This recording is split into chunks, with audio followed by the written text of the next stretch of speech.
Right, so I've sorted the clutch out, and I'm very happy to say that the clutch is now like butter. Fantastic. So put a brand new cable on it, the Featherlight cable, but as you can see the other one used to have a big kink there. Now it's got a nice straight run, much nicer cable. That's helped. Also, when I've done it, I realised it wasn't, the mechanism didn't seem to be working properly, and I've discovered that somewhere along the lines one of the ball bearings at the back of the adjuster plate had gone AWOL, wasn't there. So there's only 2 ball bearings, which was probably the main cause of the bad operation. So I've now got 3 ball bearings behind there, and yeah, really, I'm now really happy with the clutch again. Phew. So how do I adjust it? So it's all about adjusting this nut up. So this large nut. Now what they say in the manual to begin with is that there should be 5 thou play between the back of that nut and the actuator plate. Then they changed that to 2, to saying there was 2 thou gap, because basically, you know, the clutch just didn't work with that 5 thou gap, because like the operation was already like there before the clutch even started to engage, and then you've only got a little bit left to actually open the clutch. And to be honest, I now controversially, so again, I'm not recommending this, I'm just telling you what I'm doing. I tend to leave it virtually at nil gap, just so that's free to turn. Now the tighter that nut is, it's going to wear the bearings, etc. inside. So you have to be wary of that, aware of that at least. But the looser that nut is, the less action you get on the clutch. So both my Tridents, I have that setting, and they're absolutely fine. I ride them hard. I've not had any problems. I don't do thousands of miles mine. And anyway, that's how I set mine, and they seem to be fine. So just be aware of that, and yeah, always make sure that operating sort of lever is touching the stop just when you start pulling the clutch. If that operating lever is like already there before you start pulling the clutch in or whatever, then forget it, because you've only got a little bit more action before it stops working. So it's very important when you adjust the clutch, whatever you do, is to make sure that that's on the stop. Okay, but you know, it was a very poor clutch when I got it, you know, just simply because of that and the cable, and now it's made all the difference, and I'm really pleased with the clutch. And just to finish off on the clutch, for those of you that followed the actual engine rebuild of this in another series of videos, you may remember that I fitted a wider clutch plate in an effort to make the clutch lighter, and that does seem to have had an effect. The clutch is really nice and light and smooth. Now, I reserve in judgment on that because I haven't ridden the bike yet, obviously, but just feeling it now on the bench, it feels good. So I think that is probably a modification worth considering, definitely worth considering if you're changing your plate. I probably wouldn't take the whole thing apart if it's working just to change the plate, unless your clutch is a nightmare. But certainly, if I was going to change the plate on a Trident, I would definitely opt for the thicker plate next time. It certainly seemed to have had some effect. Okay, so bike's all starting up and fine, but I realised I put my voltmeter on the battery. It's nice, okay, and then started the engine up and realised it wasn't charging. And I thought, what is it? You know, well, I guessed it was either going to be the rectifier or the Zener diode. So I'm looking, and I'm revving the engine, and I put some, and I'm looking at the Zener diode, I'm looking at the rectifier, and then the rectifier starts smoking. And I realise the rectifier is red hot. And I think, I think there could be a fault with the rectifier. Now, luckily, I've converted both my bikes to the Boyer Branston power box, which does away with the rectifier and Zener diode. But before I did that, I upgraded my rectifier to a new modern rectifier. These are called a selenium rectifier, I think they're called, as opposed to those original ones. And I can see now that this is look, it twists. Now, if your rectifier twists, that's almost certain, I think, that it's gone. Maybe I'm wrong, but there is internal connections inside, and if things are moving, then it's almost certainly broken the internal connections. But anyway, it was getting absolutely red hot. So anyway, I put on this, I've just connected up this new selenium rectifier, and hey presto, we have bike charging, which hopefully I shall now demonstrate, unless the leads descend to fall off the battery.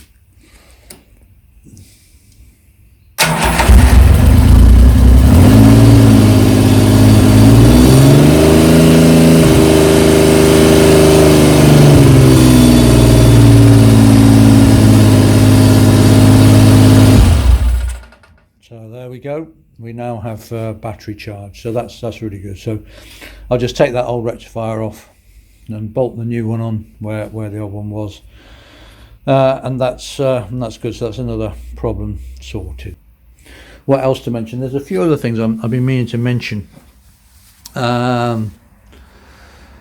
Right, first of all, amazing swing alarm. That's from JMC. I found out JMC in Liverpool. That's amazing swinging arm. Also, so many people have commented, oh, I don't like that brake pipe. Well, obviously that brake pipe is only temporary. The owner has just put that in while he's trying to check the brake. But when this master cylinder is finally fitted properly and not just held on with a cable tie, then he's having a bespoke tube pipe made. So everyone's written in, ooh, that looks a bit dangerous. Well, obviously it won't be there when the bike is running, because obviously I'm just doing the initial commissioning, and it's going back to him to do the final little bits like that. I will be doing the front brake. I've sorted out the headlight. I don't know if I've mentioned that, and that was basically two things why it wasn't working. Let's have a look. Let's hope we're working now. Yeah, dipped and main beam. Yeah, good. Two things about that, which is a bit of a nightmare. First of all, it had the wrong switch in. This is a 2-position switch. It had a 3-position switch in, so that didn't help because it wasn't switching on. And also the wiring was slightly wrong to the headlights inside. And so anyway, got that working, so that's great. I think I've mentioned before, yeah, I've done the horn. Right, yeah, so the horn, as I thought, I had to drill the bracket off these two rivets here either side. I held the bracket of the old horn on, and then I had to drill out, these are the brand new rivets, and I had to drill those out either side. If I get around there, just seeing there, oops, there, and put bolts, just mini bolts through to put this bracket onto the new horn, and then hopefully turn the ignition on. That always helps. And so that's all working. The exhaust is now properly bolted on. I bought a whole new bolting on kit, and so with all the correct clamps and everything, so that's now all bolted on. And just by the by, just to mention that this oil feed to the rockers, this is actually an oil feed pipe off a T150 Trident. Okay, that's what they've had on the T150s, but the T160s, which this bike is, it should have 2 feed pipes, individual feed pipes to each rocker, twin pipes. And this one is the incorrect pipe off a T150. Now, why they changed them, I'm not sure, because as far as I'm aware, the oil feed is much the same whether you've got twin pipes or a single pipe. I don't know, maybe there's slightly more oil if there's twin pipes, but I think maybe it's probably more the case that they wanted to avoid this pipe fracturing, or it was cheaper. I'm not sure why they changed it for the T160, but this is indeed a T150 pipe. It should have twin pipes for a T160. Okay, so bleeding the front brake. So got a jar there catching the fluid. I'm doing the right hand caliper and the left hand caliper. I've roughly done the right hand one, but I'll come back to that because it's the nearest. And so I'm going through pumping the fluid through, watching for air bubbles in the pipe, And then when they stop coming, they're nearly done. I've been doing it for a few minutes now. Make sure you don't run out of fluid in the master cylinder. Then I'll tighten it up, tighten that nipple up, and then we'll do the other side. The problem I had is I couldn't get this to pump at all. It just wouldn't pump. The airlock. I filled the reservoir full of fluid and it just simply wouldn't pump at all. So in the end I had to undo this union, take the union out completely, put my finger over the end, and then when it pumped it like created a seal. So then I had a vacuum, and then suddenly it sucked the fluid through from the reservoir, because it just wouldn't. I pumped it about 50 times, it just would not go through. I took this union off, it still wouldn't go through. It was only with my finger over the end creating a vacuum that suddenly it sucked the fluid through and it started to go. Anyway, so I'll give this a few more pumps, and then I think that'll be about it, certainly for now. Then I'll do this side on this nipple, and we should be about there. We'll see how we go. And they're all done, all brake all bled. Obviously protected the tank, because that brake fluid is highly corrosive, and the last thing you want is on your paintwork. But the good thing about brake fluid is it's hygroscopic, so if you do spill it, and of course there was a huge mess down here when I'd finished, then you just put water on it. That's what I've done. I've just got a cloth and water, and it just wipes up straight away. But obviously you do need to do it. If you do leave a splash, and there might be some there might be water, but I'll give it a wipe. If you leave anything, it will eat into it quite merrily, so do make sure it's all off everywhere. But the great thing is it's hygroscopic, so you can just add water to it and it neutralizes it, turns it milky fluid, and that's it, it washes off, which is great. Anyway, yeah, so pleased with that. Got a good feel on the lever. Could probably do, I'd probably say bleed it again, after a while, first service 100 miles, and it should be good. So there we go. Look, getting there. Right, I think we're just about done. The bike is fettled and ready to go back to the owner for final finishing. So I rebuilt the engine last year, and then the owner has put that engine in the frame and rebuilt and restored the rest of the bike. Then he's brought it to me for initial startup and tuning and get it running okay, and to sort out a few teething problems. Now it's going to go back to him for final finishing. So obviously the rear mudguard and the number plate needs sorting out. That's obviously only a temporary rear brake hose, and so we're doing all that and fitting the master cylinder, sorting out these the rear brake, because it's got rear sets on it, doesn't quite set properly, and so I'm just doing a few final things. So clutch is working, horns working, headlights working, neutral switch is working, engine is running nicely, ticking over nicely, and the carbs are tuned, the head has been retorqued, and the inlet and exhaust tappets have been reset. The front brake has been bled and is working.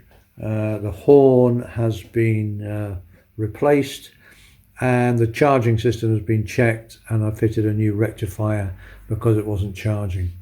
So I think that's about all, and I'm very pleased to say that's all done and all good. So it's ready to go back to him now for final finishing and getting on the road. Yeah, I suppose it's thanks for watching. It's one of those, it's 2 steps forward, 1 step back. Always the same, just trying to work out, you do something and then trying to work out why things aren't doing this and why they are doing that and so on. And, trying to sort out wiring, it's difficult, one thing or another, but you slowly get there. That's the thing. You've got to be ready for 2 steps forward, 1 step back. And if you're ready for that, then you'll slowly get there. But, all these slight defeats, you've got to be ready for them and just work out that your successes are outweighing your defeats, hopefully. All right, and there we go for now. and then shortly I'll be doing my next job, which someone's brought me a T150 engine. It's at a bit of a weird angle because it decided to sit that way on the trolley, and I'm going to be doing a top end overhaul of that T150. So that'll be next. I'm not sure when I'll get around to that, but that's what's next on the agenda. And then hopefully before too long the covers will be coming off. Oh, hiding away, waiting for the day. Oh yes, because the weather's been great the past week. Maybe February it'll be warm enough to get out for a ride. You never know. Anyway, yeah, thanks for watching, and see you all again soon. And finally, of course, don't forget there's lots of wonderful manuals you can buy. This is the Triumph manual, and then there's also one on the Z900 Z1. There's also one on the Norton Commando. There's a buyer's guide to the Triumph Rocket 3, and then there's the E-Type Jaguar. Yeah, unfortunately I had to sell that. But anyway, there we are. And this is the German edition of the E-Type manual. So yes, I am a translated author. Hey, you say that to a girl in a bar. Hey, hey baby, I'm a translated author. Works every time. Would you like to come back and see my Schraubentagebuch? Anyway, yes. So believe it or not, they translated it into German. Wow. Okay, yeah, so available from any good bookshop or Amazon or eBay or whatever. So if you fancy a good read or something to send you to sleep in the evening, then have a go at one of those. Okay, bye for now.